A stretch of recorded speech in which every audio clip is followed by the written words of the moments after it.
اعوذ باللہ من الشیطان الرجیم بسم اللہ الرحمن الرحیم۔ قرآن و حدیث کی روشنی میں رمضان المبارک کی فضیلت۔ رمضان المبارک اسلامی تقویم یعنی کیلنڈر میں وہ بابرکت مہینہ ہے جس میں اللہ تعالیٰ نے قرآن حکیم نازل فرمایا۔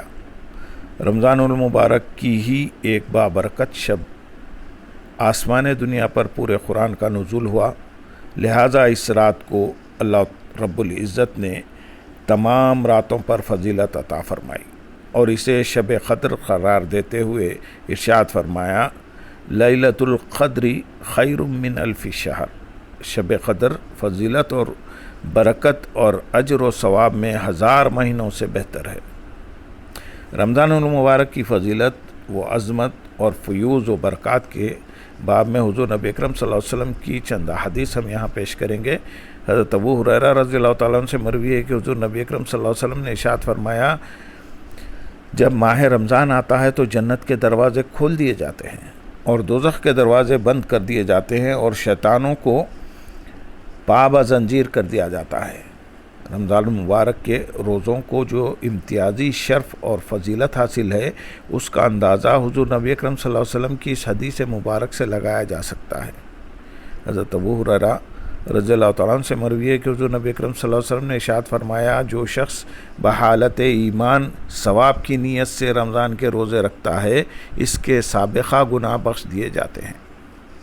رمضان المبارک کی ایک ایک ساتھ اس قدر برکتوں اور سعادتوں کی حامل ہے کہ باقی 11 ماہ مل کر بھی اس کی برابری وہ ہم سری نہیں کر سکتے۔ قیام رمضان کی فضیلت سے متعلق حضرت ابو ہریرہ رضی اللہ تعالیٰ عنہ سے مروی ہے کہ حضور نبی اکرم صلی اللہ علیہ وسلم نے ارشاد فرمایا، جس نے رمضان میں بحالت ایمان ثواب کی نیت سے قیام کیا تو اس کے سابقہ تمام گناہ معاف کر دیے جائیں گے۔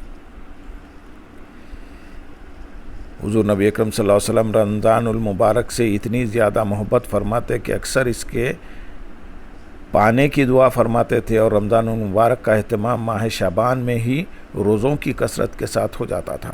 آپ صلی اللہ علیہ وسلم بڑے شوق و محبت سے رمضان کا استقبال فرماتے۔ حضور نبی اکرم صلی اللہ علیہ وسلم اس مبارک مہینے کو خوش آمدید کہہ کر اس کا استقبال فرماتے اور صحابہ کرام رضی اللہ تعالیٰ عنہ سے سوالیہ انداز میں 3 بار دریافت کرتے، کون تمہارا استقبال کر رہا ہے اور تم کس کا استقبال کر رہے ہو؟ حضرت عمر بن خطاب رضی اللہ تعالیٰ عنہ نے عرض کیا، یا رسول اللہ صلی اللہ علیہ وسلم کیا کوئی وحی اترنے والی ہے؟ فرمایا نہیں۔ عرض کیا کسی دشمن سے جنگ ہونے والی ہے؟ حضور نبی اکرم صلی اللہ علیہ وسلم نے فرمایا نہیں۔ عرض کیا پھر کیا بات ہے؟ آپ صلی اللہ علیہ وسلم نے فرمایا، بے شک اللہ تعالیٰ ماہ رمضان کی پہلی رات ہی تمام اہل قبلہ کو بخش دیتا ہے۔ اللہم صلی علی سیدنا محمد وعلی آل سیدنا محمد وبارک وسلم۔ حضرت انس رضی اللہ تعالیٰ عنہ سے مروی ہے کہ جیسے ہی ماہ رجب کا چاند طلوع ہوتا تو آپ صلی اللہ علیہ وسلم اللہ تعالیٰ کے حضور یہ دعا فرماتے، اے اللہ ہمارے لیے رجب، شعبان اور بالخصوص ماہ رمضان کو بابرکت بنا دے۔ حضرت اسامہ بن زید رضی اللہ تعالیٰ عنہ روایت کرتے ہیں کہ میں نے عرض کیا، یا رسول اللہ صلی اللہ علیہ وسلم جس قدر آپ شعبان میں روزے رکھتے ہیں اس قدر میں نے آپ کو کسی اور مہینے میں روزے رکھتے ہوئے نہیں دیکھا۔ آپ صلی اللہ علیہ وسلم نے فرمایا، یہ ایک ایسا مہینہ ہے جو رجب اور رمضان کے درمیان میں آتا ہے اور لوگ اس سے غفلت برتتے ہیں، حالانکہ اس مہینے میں پورے سال کے عمل اللہ تعالیٰ کی طرف اٹھائے جاتے ہیں، لہٰذا میں چاہتا ہوں کہ میرے عمل روزے دار ہونے کی حالت میں اٹھائے جائیں۔ ام المومنین حضرت ام سلمہ رضی اللہ تعالیٰ عنہا بیان کرتی ہیں کہ انہوں نے حضور نبی اکرم صلی اللہ علیہ وسلم کو مسلسل 2 ماہ تک روزے رکھتے نہیں دیکھا، مگر آپ صلی اللہ علیہ وسلم شعبان المعظم کے مبارک ماہ میں مسلسل روزے رکھتے کہ وہ رمضان المبارک کے روزے سے مل جاتے۔ ماہ شعبان ماہ رمضان کے لیے مقدمے کی مانند ہے، لہٰذا اس میں وہی اعمال بجا لانے چاہیے جن کی کثرت رمضان المبارک میں کی جاتی ہے، یعنی روزے اور تلاوت قرآن حکیم۔ علامہ ابن رجب حنبلی رحمۃ اللہ علیہ لطائف المعارف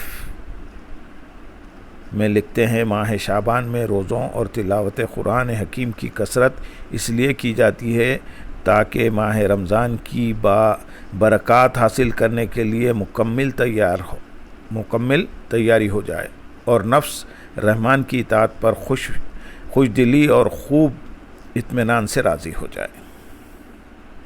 صحابہ کرام رضی اللہ عنہ کے معمول سے اس حکمت کی تائید بھی ہو جاتی ہے۔ حضرت انس رضی اللہ تعالیٰ عنہ شعبان میں صحابہ اکرام رضی اللہ تعالیٰ عنہ کے معمول پر روشنی ڈالتے ہوئے فرماتے ہیں، شعبان کے شروع ہوتے ہی مسلمان قرآن کی طرف جھک پڑتے، اپنے اعمال کی زکوٰۃ نکالتے تاکہ غریب مسکین لوگ روزے اور ماہ رمضان بہتر طور پر گزار سکیں۔ اللہم صلی علی سیدنا محمد وعلی آل سیدنا محمد وبارک وسلم وآخر دعوانا ان الحمدللہ رب العالمین سبحان ربک رب العزت عما یصفون وسلام علی المرسلین والحمدللہ رب العالمین۔ السلام علیکم ورحمۃ اللہ وبرکاتہ۔